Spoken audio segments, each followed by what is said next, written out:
Indian air ఫోర్స్‌లో join అవుతాను. నాకు defence ఉద్యోగం అంటే చాలా ఇష్టం. అది కూడా ఆకాశంలో ఎగురుతూ ఫైటింగ్ చేయటం దగ్గర నుంచి ఇక దేశం కోసం పని చేయడం చాలా ఇష్టం అనుకునే వాళ్ళకి మంచి అవకాశం వచ్చింది. అగ్నివీర్ వాయు అంటున్నారు. ఇంతకుముందు డైరెక్ట్గా తీసుకునే వాళ్ళు ఇప్పుడు అగ్నివీర్ మీకు తెలిసే కదండి.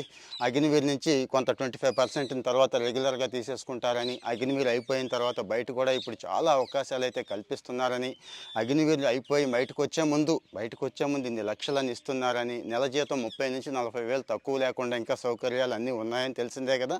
ఇది పాత విషయమే. ఇప్పుడు ఏంటంటే రిక్రూట్మెంట్కి నోటిఫికేషన్ వచ్చింది. July 31 last date. ఎక్కువ రోజులు లేదు, మరి ఇమీడియట్గా అప్లై చేసుకోండి. ఎవరు అంటారా? ఇంటర్మీడియట్ అన్ని రకాల ఇంటర్మీడియట్ వాళ్ళకి, వొకేషన్ వాళ్ళకి, సెంట్రల్ స్టేటు బోర్డులు ఏమీ తేడా లేదు, అందరికీ ఉంది అవకాశం. ఒక ఇంటర్ అయినా డిప్లొమా వాళ్ళ పరిస్థితి ఏంటంటే డిప్లొమా వాళ్ళకు కూడా ఉంది. డిప్లొమా వాళ్ళు కూడా అప్లై చేసేసుకోవచ్చు. అయితే 21 సంవత్సరాల లోపు ఉండాలి. ఒకసారి చెక్ చేసుకోండి. ఇక మీకు తెలుసు ఫిజికల్ ప్రమాణాలు అన్నీ చూస్తారు కదా, ఒడ్డు పొడుగు వగేరా ఇవన్నీ అందరికీ తెలిసినవే, ప్రత్యేకంగా నేను చెప్పక్కర్లేదు. అయితే డీటెయిల్డ్ నోటిఫికేషన్ కూడా మీకు ఇక్కడ ఇస్తాను. అక్కడికి వెళ్ళి ఒకసారి చెక్ చేసుకోండి. ఇంకా డౌట్లు ఉంటాయి కొంతమందికి, ఇబ్బంది పడకుండా చెక్ చేసుకోండి. ముందైతే అప్లై చేసుకోండి. ఇక ఎగ్జామ్ ఉంటుందండి. మీకు తెలుసు 2 లెవెల్లో ఎగ్జామ్ ఉంటుంది. ఫైనల్గా మెడికల్ టెస్ట్ ఉంటుంది. ఫస్ట్ లెవెల్ స్క్రీనింగ్ ఉంటుంది. జస్ట్ 60 క్వశ్చన్లు 45 మార్క్స్ ఇస్తారు అంతే. అంటే మీకు తెలుసుగా స్క్రీనింగ్ అండి. ఇంటర్మీడియట్ చదువుకున్నాం కదా, మరి ఆ ఇంటర్ లెవెలే ఇస్తారు. ఆ ఫిజిక్స్ కానీ, కెమిస్ట్రీ కానీ, మ్యాథమెటిక్స్ కానీ, అర్థమెటిక్ అండ్ రీజనింగ్ కూడా ఉంటుంది.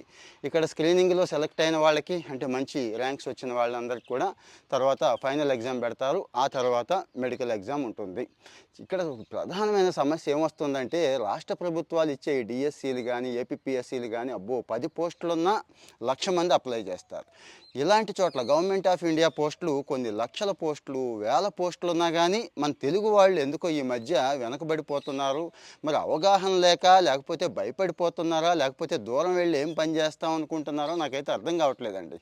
మంచి హోదా ఉన్న పోస్టులు, మంచి పోస్టులు, ఎస్ఎస్సి దగ్గర నుంచి ఆర్ఆర్బి దగ్గర నుంచి అన్నీ కూడా ఈ మధ్య కాంపిటీషన్ బాగా తగ్గిపోయింది అంటున్నారండి. సో మరి వాళ్ళకి కాస్త సమాచారం ఇవ్వాలి, కాస్త ఇన్స్పిరేషన్ ఇవ్వాలి. 2 సరిపోతాయా? కాస్త మెటీరియల్ కూడా ఉంటే ఇవ్వాలి అంట కదా. సో మా మెటీరియల్ ఇచ్చే వాళ్ళని కూడా మనం కాంటాక్ట్లోకి తీసుకుంటాం ఫ్రీగానండి. ఎవరైనా ఫ్రీగా ఇస్తాను అంటే మాక్ టెస్టులు, మెటీరియల్ ఇలాంటి వాళ్ళు ఉన్నా కూడా మన వాళ్ళకి నేను హెల్ప్ చేద్దాం అనుకుంటున్నాను. ఎవరైనా చేసేవాళ్ళు ఉన్నారు, రెడీగానే ఉన్నారు. మీదే లేటు. సో మరి నేను అప్లై చేస్తానండి అగ్నివీర్ అనేవాళ్ళు కామెంట్లో పెట్టండి. అప్లై చేశాక కూడా పెట్టండి. అందరికీ కూడా కాల్ వస్తుంది.